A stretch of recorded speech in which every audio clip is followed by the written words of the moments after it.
Developed by Phoenix Labs and published by Epic Games, Dauntless takes place on a world that has been torn apart. The result is that there are now large creatures known as behemoths that roam and feed on the last few humans that are still alive. You, of course, may have played a game similar to this by the name of Monster Hunter. Although the visuals may differ, the concept is still the same. Collect, craft, hunt, kill, repeat. Starting the game, you will be presented with some backstory to get you up to speed. Soon after, you are dumped in an area to defeat a sample behemoth. This is the game's chance to give you some of the basics. Think of this as a short tutorial. Expect to learn how to use your light attack, heavy attack, healing potions, and special attack. These are easy to pull off, though hard to master with some of the weapons. After completing the task, you are now presented with the character creation screen.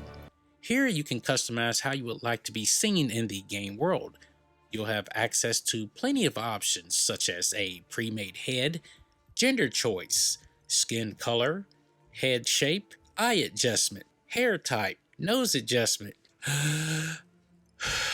mouth adjustment, ear adjustment, jaw adjustment, and some face extras. There's a lot to choose from, and it was easier for me to just pick a face and move on. Still, in my opinion, Black Desert is the best when it comes to character creation. Changes to your character are not final and can be changed later, so don't worry if you mess up and have a change of mind later on down the road. After a small video, you will now be in the city of Ramsgate. Should be seeing this city any minute now. On an approach course to Ramsgate. Cat needs every Slayer to get back in the fight as soon as they're able. Everyone in Ramsgate is looking for her to coordinate the response to this behemoth surge. She's already gone ahead to the plaza, so meet her there as soon as you can. Off you go then, and keep that chin up. This is the hub where you will find everything you need. The game will hold your hand in the beginning, and I quite enjoyed it. Sometimes not knowing where to go can make a game experience difficult and time just being wasted. I failed to see the waypoints that I need to go to at the top of the screen, and well, just like I said, time was wasted. It's best to follow exactly as the game wants you to. The game is open, so there are no buildings you can enter, at least from what I saw. Everything is spread out over the city and most of the time in plain sight. The first thing you need to do is complete the quest that is located on the right side of the screen. Just head directly to the yellow exclamation marker at the top of the screen. Here you will get some rewards and learn about the different weapons in the game. Some are not accessible at the beginning, such as the repeaters and strikers, but you can still learn about them and how they work.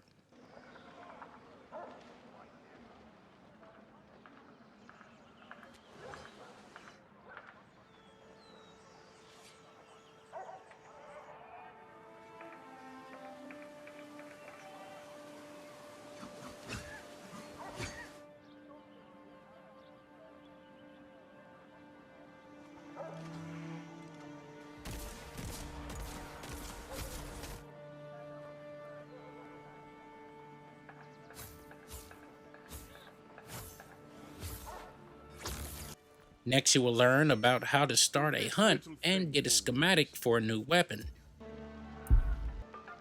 Foreman.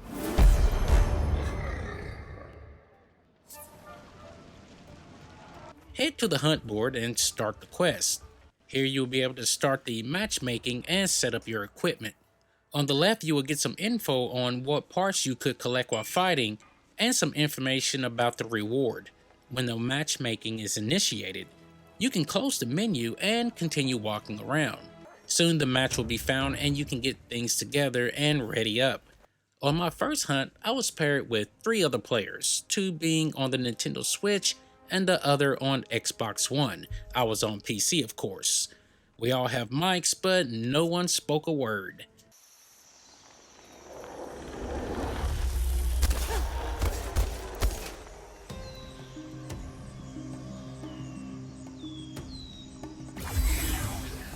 Anyway, At this point, the game is still helping you and giving you hints on how to proceed. Sprinting, dodging, and watching the stamina bar will all come into play while doing battle. Your first battle is pretty easy. The game will show you how to launch a flare to let your team know that you have found the behemoth, or it could be just something interesting. It was too late for me as they were already in battle the time I got there. I was just too slow. I guess I was, collecting berries and doing dumb stuff.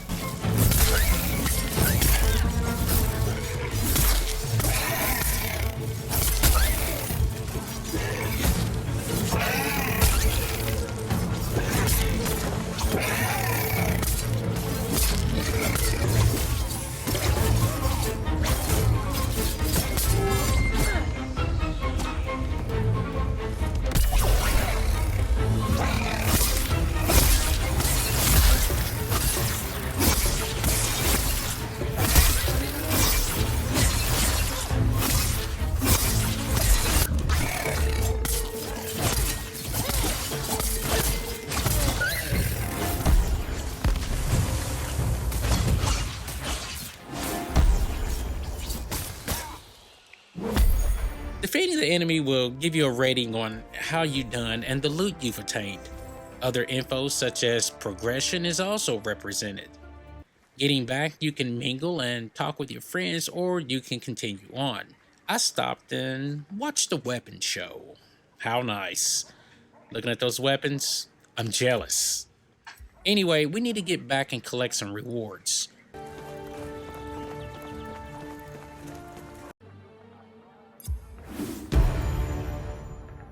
Clear sailing.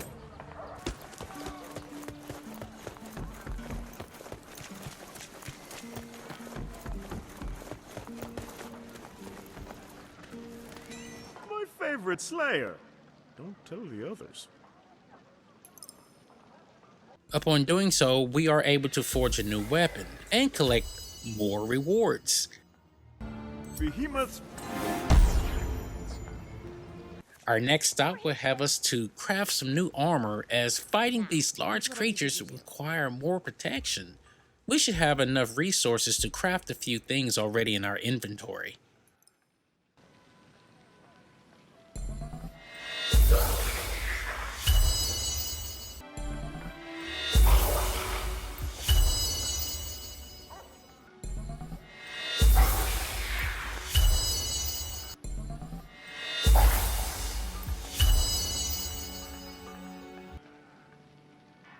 Keep your... Moving on, we need to talk to a guy about the hunt pass.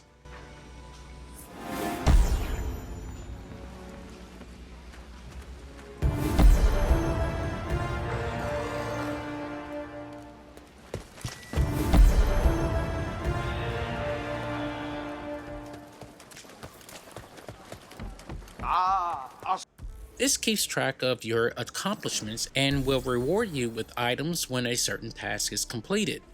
One of my rewards waiting for me was some dye, or rather a color that can be applied to my armor.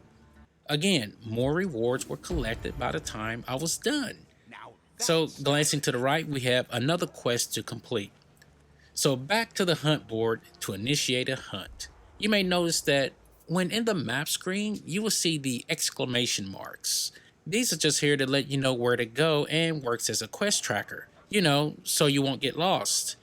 Here on this hunt, the game is still holding your hand and is telling you to pretty much gather resources.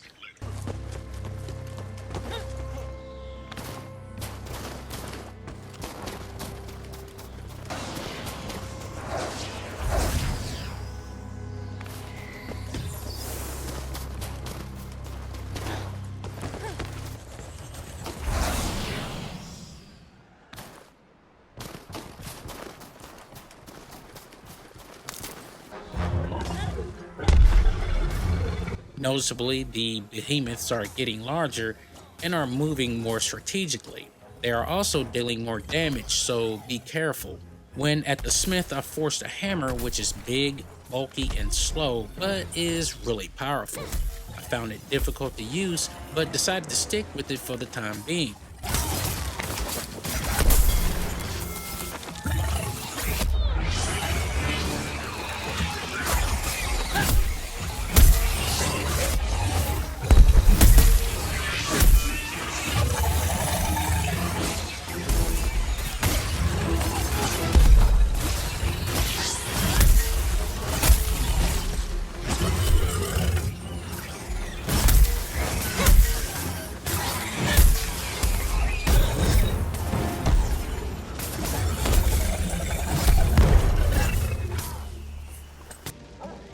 Ever thought of doing this professionally? After getting back, we returned and crafted some more armor. This provided more protection than what we had. Next, we are going to upgrade our weapon to a +1, which increased its destruction power. We also get a quest to kill another behemoth. No one else do I trust for this. Take the...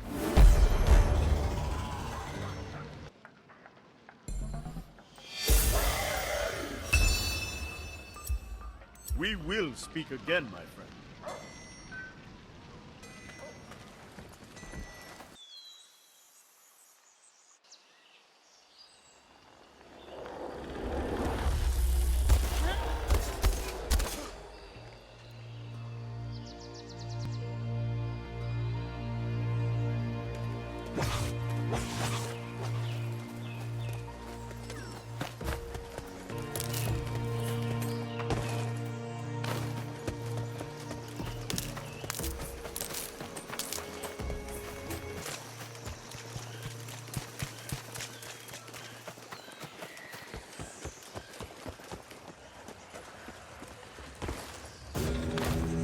This behemoth was a little different. Though it was not bigger than the last, it did have special abilities and had a sliding maneuver to knock you down.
I then took a break and decided to start a hunt without it being a quest. Not the type of break where you quit the game and walk off, but I just decided to start a hunt on my own.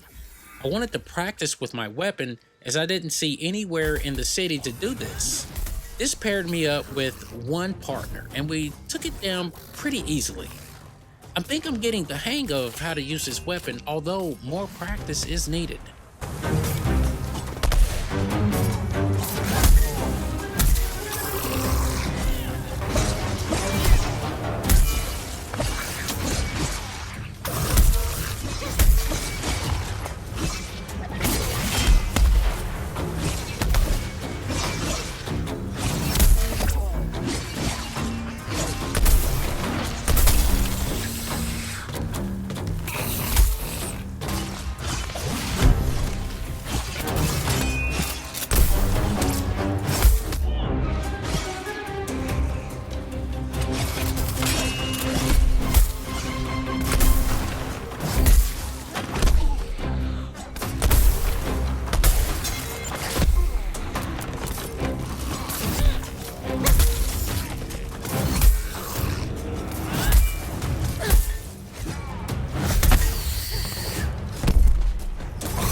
My next hunt was rather strange. Upon starting the hunt, I started falling through the floor and could not stop. I was pissed and thought I'd have to exit the game. I pretty much hung in there, and by chance I was able to come through for my team.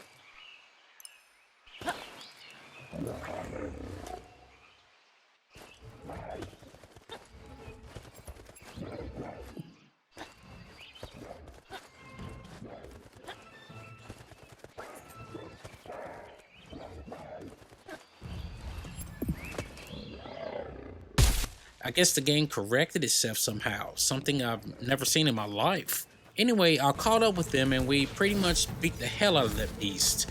It was pretty fun because I was actually understanding how to use the hammer.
Like other games of this kind, there are mastery rewards for each weapon, and each time you complete, you of course get a reward.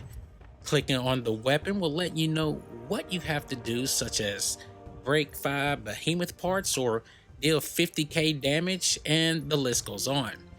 There is a quest and bounty screen that lets you know what the main and side quests you are on and what bounties you can buy. Bounties let you choose how to level up your hunt pass. The map gives you access to other parts of the world. Some are locked until certain prerequisites are completed. The personality screen lets you set up emotes, hunt arrivals, types of flares to send up, and quick chats. Other personality items to adjust are emojis, your banner, your title, and headgear. There's quite a bit to delve into and buy, but it's not necessary to enjoy the game, which is pretty cool. I played the game maxed out on epic settings on this Acer Nitro 5, and I'm very happy to report that the game performed damn good, considering the hardware and what was going on in the game. While in the city, expect to have an average FPS of 71. I've seen it go as low as 55 for a split second and then go straight to 100 while talking to NPCs. While on a hunt, I experienced average FPS around 72, while on another hunt, the average FPS was 91. So in this game, it really depends on how much is on the screen, but rest assured you won't have to worry about any unplayable frame rates, as you can see. As far as GPU temp, expect to get an average of 83C and the CPU having an average of 86. On the review part of things, Metacritic has Dauntless with a critic score of 79 and a user score of 5.3. On OpenCritic, it has a rating of strong, with a top critic average being 76. If you are the type of person that likes these sort of games, I think you are in good hands. If your pockets are low and you may not be able to afford Monster Hunter World, this game has you covered.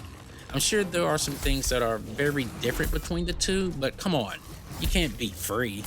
With all the customization, perks added to weapons plus armor, and being cross-platform with Xbox One, PS4, and Switch, pleasing visuals with audio to match, this is a package that's hard to beat. On top of that, it runs great. Well, I think I've said enough. This wraps up my thoughts on Dauntless, and if you want more like this, don't forget to like and subscribe. Until then, I'll see you next time. Meanpooh, out.